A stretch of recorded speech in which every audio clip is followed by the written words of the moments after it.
kids, this is Sharvari here, and today I'll be helping you with an English grammar topic of Standard 5. Now this topic is very important, not only for your 5th standard, but it is a base of your English language, right? So it's going to help you right up to your 10th standard. This topic is reported speech. Now reported speech is divided into two parts, direct as well as indirect speech.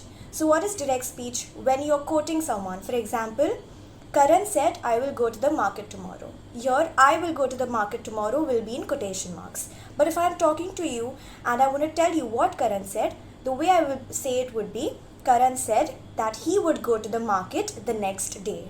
Now, as you must have noticed, there are certain changes. These changes are due to the change in the speech from direct to indirect. There are a few rules that we need to follow when we are making this change, okay? For example, some words get changed into other words. For example, from direct to indirect, the word here gets changed to there. This becomes that, these becomes those, now becomes then, ago becomes before, today becomes that day, tomorrow becomes the next day. The next day in direct speech will become the following day in indirect speech. Say to would become tell and said to would become told.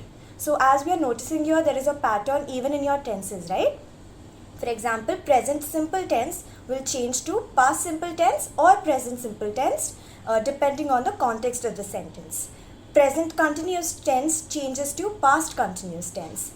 Past continuous tense changes to past perfect tense. And past simple tense changes to past perfect tense, okay?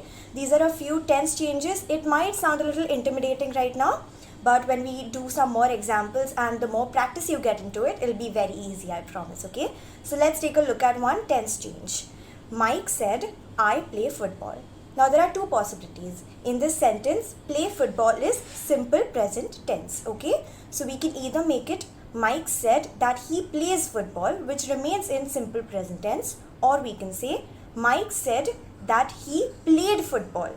This depends on the context of the sentence. Does he mean that he likes to play football, or football is something that he plays on a regular basis, or is he talking about that day's activity, right? So your simple present tense changed to simple present tense as well as simple past tense. Similarly, in a sentence, she said, I took it home with me. Here, took it home with me becomes past simple tense, right kids? And in the indirect sentence, it would be, she said that she had taken it home with her.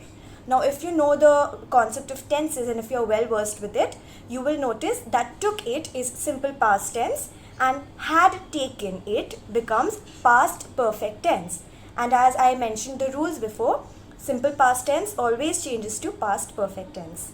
So these are a few changes, and I promise that with more practice and with more examples that we solve together, this concept will just strengthen more and more till it's a piece of cake for you, okay?